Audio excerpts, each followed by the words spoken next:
Hey everyone, so today we're going to talk about the current state of comedy movies right now.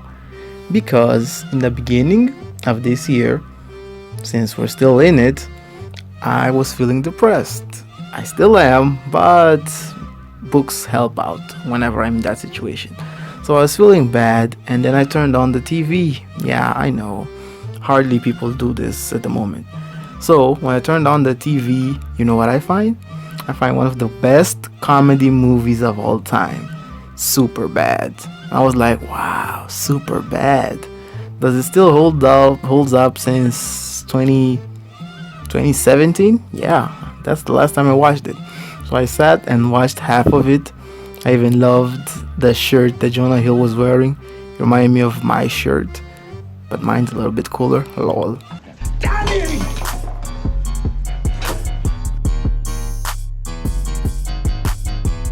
And in my mind, I was like, wow, this movie still holds up till this day. The jokes and everything, it's just an amazing, humorous film. And then it got me wondering, well, which comedy movies were an absolute hit from 2023 besides the ones I've mentioned in my top 10 best movies of 2023, which is Dungeons and Dragons and No Hard Feelings. And so when I went to search, I found a movie that everyone was hyping like, oh, one of the best comedies of 2023, which was Bottoms. And then alongside Bottoms, I found the movie Saltburn. And in my mind, I was like, okay, let me try out these two comedy movies. So before we get into the current state of comedy movies, I need to talk about these two movies on how the perception of comedy has really changed on knowing how the current state of movies are. First, we're gonna start with the first one I've watched, Bottoms. Principal, nigga, please. We both dead inside. So, Bottoms. Just by the name of it, I was like, okay. I didn't read anything about it rather than it was a comedy. And in the first 30 minutes, the only thing I can think in my mind is Put a chick in it, make her gay! Well, that maybe we should go a different route than we did with Indiana Jones. Fuck Indiana Jones, put a chick in it and make her name it gay! yeah, that's the only thing that was going through my mind. Like, of course, they were lesbians. Of course. The current state of society, yeah, they had to be lesbians. Let's make a comedy about some lesbian girls in high school, women doing crazy stuff. That was the first thought I had when I was watching that movie. But then I was like, okay, don't be so biased and grumpy. It's showing your age, and I'm not even 30 yet. So yeah, I started watching the movie. Like I said, 30 minutes in, I was like, Put a chick in it, make her gay! oh yeah, and by the way, one thing.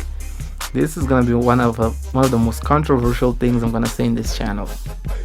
The actress that plays PJ in this movie, my God, she is the most J face I've ever seen since Alana Haim in Licorice Pizza. I found out she's Catholic, but she's the most Kanye West-esque face I've ever seen on an actress. I'm not saying she's ugly. I'm not saying like she's beautiful. I'm just saying like, yeah, her face is just, it got me looking like, bro, you could pass out as the J word. If you know the J word and I talk about Kanye, you know what I mean. But yeah, her face, I was like, wow, she's like exotic and beautiful and weird. And yeah, that's cool. I had to point that out because I couldn't stop looking at her. So yeah, that what got me paying attention to the movie, to be honest. So the movie Bottoms, is it good?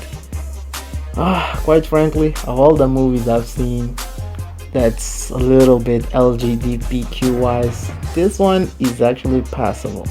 Is it one of the best comedies of the year? No. I mean, even in the female related comedy movies, this movie loses to Booksmart. Booksmart is way more funnier. It's way funnier. It's way funnier. Was that Cardi B? Kind of can be like in the spot of movies that are representing a certain amount of people in the comedy section. Yeah, in that case, that movie deserves to be there. But is it one of the best comedy movies of 2023? No, no, it's just a very raunchy movie, and I only laughed like once or twice. But Comedy is subjective, Murray. talk too much about it. Just know that it's a passable movie. Is it something you should show your friends? Maybe if you got some funny female friends who like, I don't know, lesbian comedy movies, show them. But if I was to show my group of friends, no, no, no, no, no, no. Nope, nope, nope. And then, as I watched that movie, later on, I told myself, let me go for Saltburn. And now we're gonna talk about Saltburn. Saltburn. This movie is the midsummer of comedy movies because as I searched about it, it said it's a comedy. And in my mind, I was like, okay, since I watched Bottom, let me watch Saltburn. And yeah, this is undoubtedly midsummer of the comedy movies. And firstly, I love the movie Midsummer. It has one of the great cinematographies and the environment, one of the top tier psychological horror films. While Saltburn, in my opinion, this movie shouldn't even be considered comedy. I am goddamn sorry. I didn't laugh like once. I didn't laugh once. This movie I was only paying attention to Barry Keoghan's performance because the one thing that made me feel like this movie the midsummer of comedy movies because it had every right to be hated by the people who actually hate it, but I also noticed the reasons why people love it. And let's start with the part that I don't like talking about, the reasons people hated this movie. One, it said it's a comedy. I didn't see anything this movie that I was like, oh my god, oh that's so funny. Oh okay, maybe Rosamund Pike's bleak and dry humor, maybe her. And two, the plot twist. The plot twist, the first time you watch it, you're like, oh my god, wow. But the more you think about it, you're like, it's like Squid Game-esque. It just kills the whole essence of the movie you've watched. And it just made me feel like this movie is more like vibes and scenery rather than actually telling a very cool story here. And okay, those were the cons of this movie. The pros is undoubtedly the one pro I cannot doubt, which is Barry Keoghan's performance in this movie. My god, I mean I knew the actor from Eternals, obviously, and Banshees of Inisherin, and then I was like, okay, you've been casted as the Joker in the Matt Reeves Batman. I haven't properly seen you be as menacing enough to carry out a huge role like that. And if you need proof that this dude will kill it in the role of the Joker, this is the movie. This is the movie. He killed it. He was like 4 different characters in this movie, and it just blew my mind. It blew my mind. He was the one who carried out the full movie. He did what Florence Pugh did in the movie Midsommar. He put the whole movie in the back and carried it out. He did what Ronaldo did in Portugal Euro 2016. He carried out the whole ass movie because his performance just elevated the movie into what it is right now. And obviously the songs. The songs were just amazing. The things that really made this movie feel like it should have passed as a comedy but it didn't was basically the comedy, some of Rosamund Pike's Rosamund Pike's jokes, and yeah, the whole teenager vibe thing that was happening between him and Jacob Elordi. These were the only things that made it pass as a comedy. But overall, I didn't laugh even once. This movie is just, I don't know if British humor is like this, but so, oh yeah, and to put it full circle on what I've said in the beginning of this video, here go back and watch it. They are spoilers alert. There's one scene that the whole family in Saltburn is watching. What? You guessed it. You guessed it. Super bad. In the moment they're watching Super bad, I was like, wow, this is going full circle on this video that I'm supposed to be doing. If this isn't Conexión Universal, I don't know what is. Because this was the most obvious moment of Conexión Universal working. And it blew my mind. And now here I am talking about the current state of comedy. Now we're going to talk about the serious thing here. The current state of comedy. So, beginning this January of 2024, as we are in the 4th year of the 2020s, this decade that really shook us to the core. It's still shaking me. My God, it's still shaking me. And it just made me realize like what's happening with comedy at the moment. What's happening with the current state of comedy. And obviously, as you can imagine by my reviews of these two movies, it's not so good. And I think I have 3 obvious reasons for it to not be so good. Well, brace yourselves, because these are highly controversial. Or facts, it depends on you. Tell me in the comments and make sure to subscribe, please. Reason number 1. Political and economic state of the world right now? I think this is a way of saying that the way the world is right now makes it very hard to make a comedy movie talking about certain types of topics, and everyone will actually gravitate towards the topic that they're talking about, because the world right now is very sensitive about certain topics, which is, the LGBTQ situation, got the handicaps, we got the race thing. I mean, comedy movies, they would talk about each and any topic without a care in the world, and that's what made it unique as a comedy. That's what made Judd Apatow one of the best comedians of the 2000s, comedian directors of the 2000s. That's why Sacha Baron Cohen was one of the greatest to ever do it. That's why Todd Phillips' The Hangover trilogy was a hit, because he didn't care about so much who they would offend. And now you start seeing news like the guy jumped for Joker because it may be easier to pass on the message that he's passing. And then you start noticing that Judd Apatow is not actually making the movies he used to make with his other crew. That's when you start realize like, hey bro, something is going on.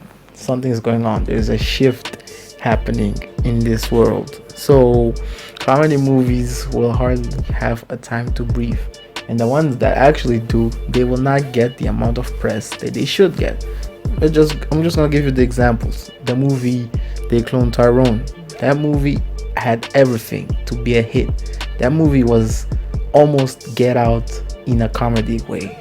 But nope, it's a movie that's very well hidden in Netflix.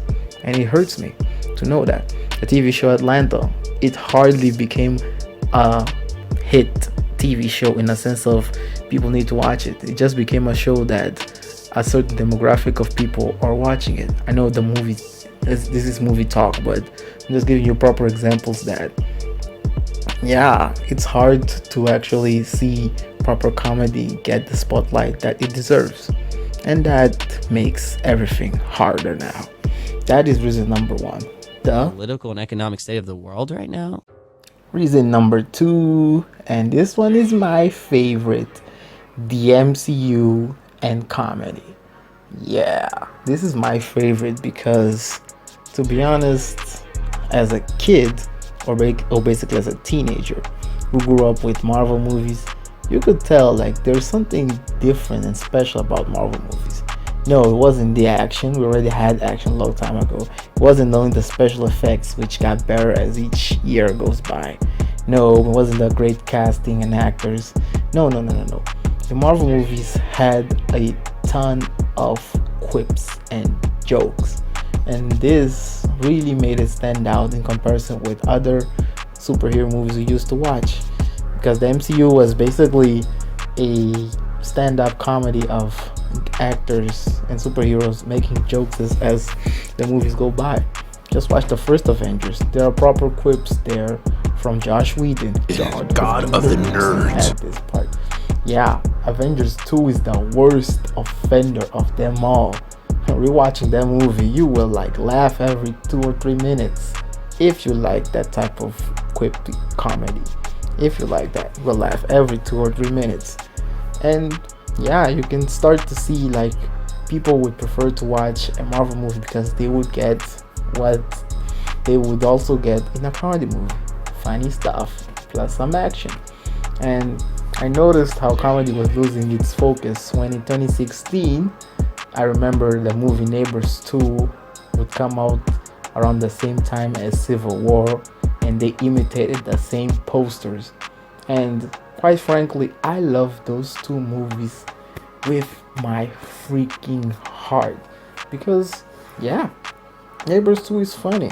Basically, I thought Bottoms would be at least on the levels of Neighbors 2, but nope, it's not even on the levels of Booksmart.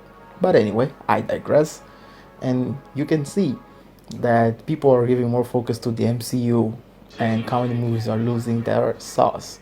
That's why I understand people that don't like Marvel movies so much. Scorsese was right. Theme parks, and theme parks. He was totally right.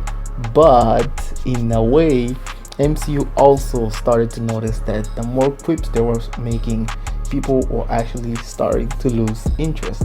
Like I pointed out first, the first two Avengers movie was Josh Whedon, God of the nerds, doing what he was doing. Well, I'm decrypting nuclear codes and you don't want me to. Guy's multiplying faster than a Catholic rabbit. We won't hold it against you if you can't get it up. And he did a Banksy at the crime scene. With the benefit of hindsight. Stop quipping. It's good talk. No, it wasn't. I didn't say you could lead. You're all not worthy. Language. You son of a bitch. You kiss your mother with that mouth? You and Banner better not be playing hide the zucchini. Clearly, you've never made an omelet. You beat me by 1 second. And then eventually it came the Russo brothers, who actually took Marvel and put it in a whole other level that will be hard to be reached, because obviously they were executive producers of my favorite TV show of all time, Community. So you can tell why the jokes in Infinity War, Endgame, and Civil War were a little bit more polished and sensible rather than other Marvel movies. Maybe Guardians of the Galaxy and Ant-Man, these are the ones that escaped that. But the others, comedy was actually killing the essence of the superhero films. And that's where the downfall of the MCU was starting, because they were starting to give more priority to things that people don't like. But that's another story. But comedy wise, they really weren't helping themselves. And you can see the biggest example of a movie that was ruined by comedy, which is undoubtedly one of the worst Marvel movies I've ever seen, was Thor 4. What's the matter with you? You're embarrassing me. I told them we were friends. In that movie, I just realized, like, wow, what the hell's going on with comedy? Because, as you can imagine, that movie is from what year? 2022. So, you can start to see that there is something going on comedy-wise. And MCU clearly was at fault on this comedic shift. They were at fault. And, yeah, MCU is also to blame what's happening with comedy right now. And the third and final reason, maybe we as people have changed in our thoughts and perception when it comes to be about comedy. Maybe that's what happened. Maybe we should start to realize that each generation coming by won't like the same type of humor that we used to like a long time ago. That's one of the points that started to dwindle in my head when I realized, like, bro, Superbad, it's from like 2007, and I watched that movie during that time and it was amazing. And then I watch Bottoms right now and I don't see the fun or hype of it all. and people are saying one of the best movies, one of the best comedy movies of the 2023. And in my mind, I was like, what? You're kidding, right? You're kidding. And I started to notice that when I watched the movie No Hard Feelings, because just like I pointed out in my best movies of 2023 thing, this movie had it all to be one of the best comedy movies, but the movie had to cave into modern time situations, because without spoiling it, we already know, if it was a 2010s movie, how this movie should have actually ended. But it chose the most mature and adult route, something that is hardly seen in a comedic film. That's when I started to realize, like, maybe this is a new generation, and movies, especially the comedy type, are supposed to be like this. And it will be a rarity to watch a movie as funny or as cool as Step Brothers, or as Round Burgundy, or as Grown Ups, lol, or as Ali G. Will be hard, because the times are different, the times change. The same way you can see like a Martin Scorsese or Francis Ford Coppola hate an MCU movie, it might happen as well to us, the people, the connoisseurs of good movies, seeing that brand new movies and be like, no, we don't like this. This isn't cool. This isn't funny. Because the most subjective genre in movie to actually judge is comedy. Comedy is so goddamn hard to make. And you can start to see what's happening right now. Because I don't see Softberg as a comedy. That for me is a thriller. But when you search it, there's comedy. I didn't laugh once. But hey, someone might have laughed. I don't know which disgusting shock value scene it might have laughed. But yeah, that might have happened. So, in my humble opinion, these are the three things that actually changed the comedy landscape of the 2020s.